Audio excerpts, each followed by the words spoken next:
Alright, what's going on, guys? Do y'all a little how-to video today on four-wheeler I'm working on for a friend of mine.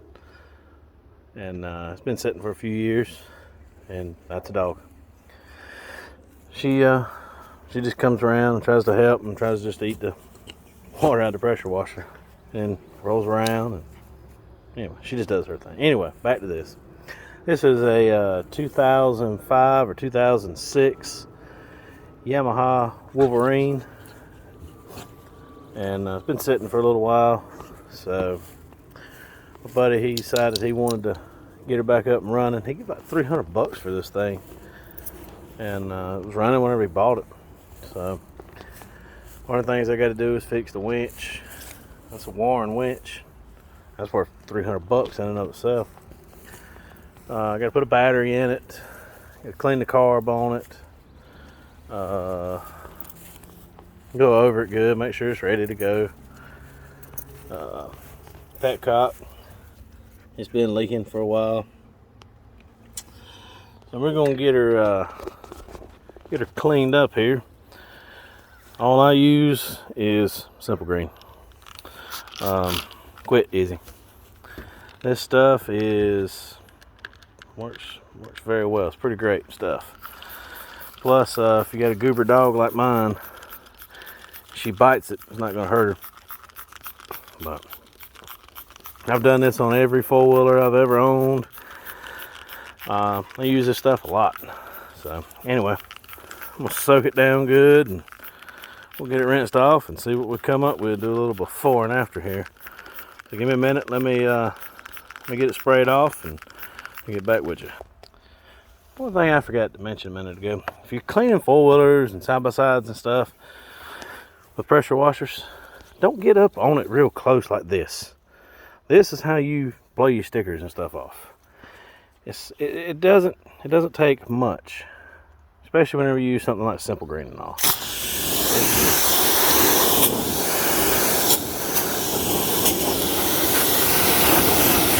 See, I'm probably 6-8 inches away, and cleans it up pretty decent. Be good enough to work on. Check this rim out.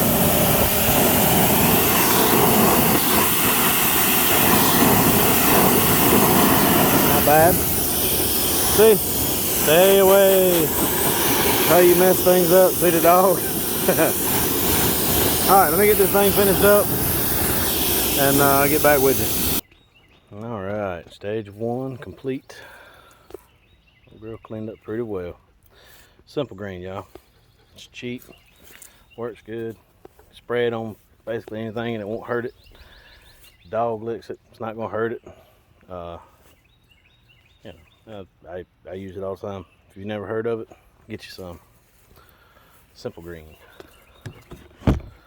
Buy it pretty much anywhere. But she cleaned up good. Anytime you wash them, don't put water in that hole. That's where your air filter goes.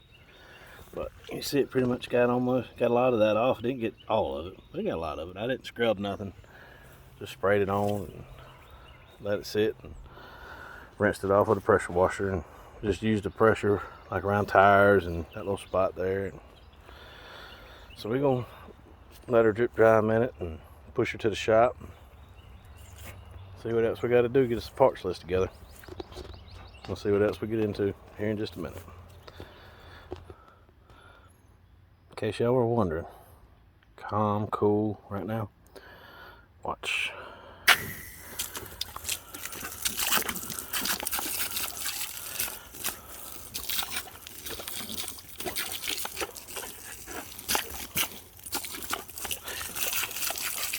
She just loves water. You see, I'm not spraying her straight in the face. She's the one going to it.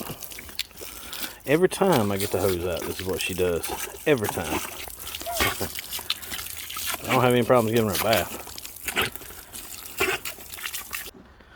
Alright, I'm going to give y'all a little tidbit of information here. On these old flooded cell batteries, they have acid in them. You can take these little caps off here and you can look down in them. You can see the water level in them. I don't know how well the camera's gonna pick them up. Anyway, where I'm going with this is, sometimes on these old batteries, if they're low on water, they lose a charge. Or I say low on water, low on acid. They're low, you know. They lose a charge and all. And sometimes you can bring them back to life by using distilled water, because it doesn't have all the minerals and all that crap in it like your house water does. You can fill them up. Try that. Or most parts house, like O'Reilly's and stuff like that, you can actually buy a jug of battery acid. And on this one, it's got the levels on it, upper level, lower level. I can see some of them look a little low, but not bad. Sometimes you can dump the acid out of these and fill it back up with new acid and get by and save a few bucks for later, or if you're just trying to get one up and running just to see if it'll run. Sometimes you can do this until you can get the money to buy a new battery. But these batteries, EverStarts, don't let people talk trash about them. You buy them at Walmart, they're like 50, 60 bucks. They work just as good as any other battery. I mean, most people are just gonna throw it in their four-wheeler and ride around and, you know, let it sit most of the time anyways. But yeah, I'm gonna put some fresh acid in this one and see if I can maybe bring it back to life. It should be to the top of the plates in there. I know y'all can't see, but that level on the front, this line a little bit, it's a little low. So some people say this is a waste of time. It might be. Might not get nothing out of it. But hey, I tried to save a few bucks. So I'm gonna put some acid in it and throw it on the charger, and we'll see where she lands tomorrow. But I think I got another battery somewhere in here. Yeah, I got another battery over there on the bench. I'm gonna bring out here and try to see if I can figure out what's going on with this winch and all, and try to diagnose an electrical problem here. And still might even snatch that carb off and see what she looks like on the inside. So let me make up my mind, see what I'm gonna do, and yeah, I'll let you know and we'll get back at it. Alright, so upon further investigation, whenever they wired this winch and all up, they did it the right way. They put a solenoid back here, and the solenoid, to activate it for everything to work, the key switch has to be on. Well, he has lost the key, so I gotta put a key switch in it anyways. So there's your activation wire for your solenoid. So I just cut it there, so I knew to remember which wire to splice back into whenever I get the new switch. But it's just a connector. It's right there. It's pretty easy to get to, but you just pop this up. There's literally nothing that holds this on.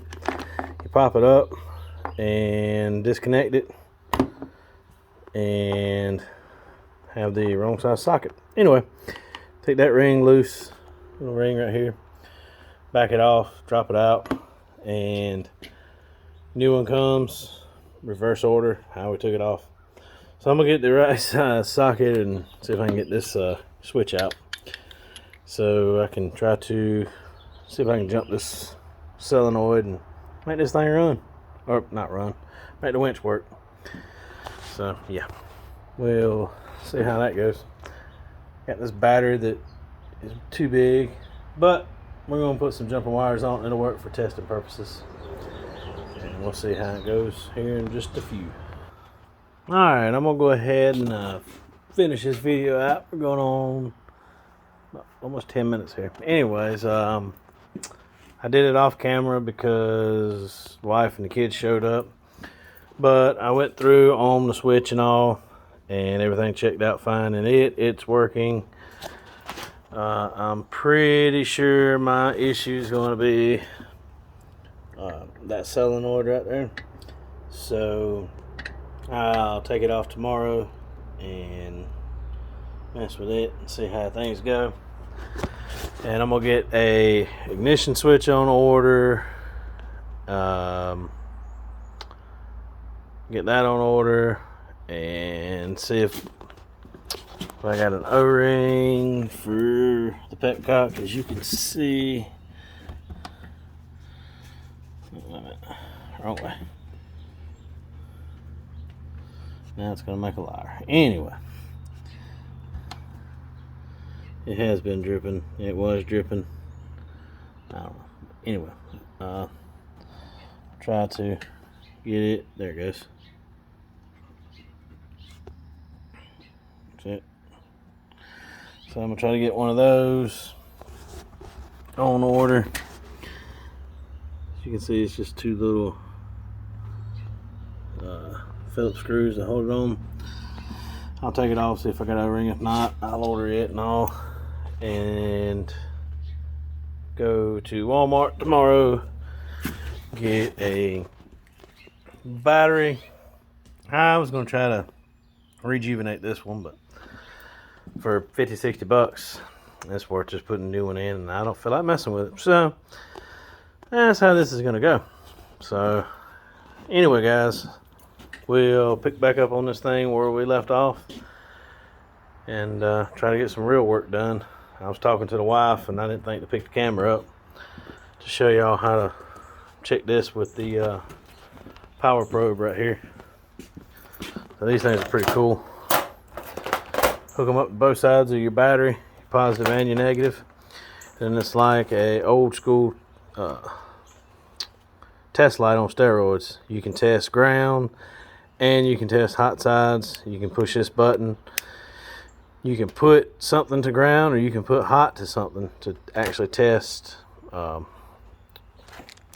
stuff and all, to make it activate or whatever. But alright, so we'll pick back up on the old Wolverine tomorrow, or well, whenever the parts come in. How about that? Y'all be good, stay classy.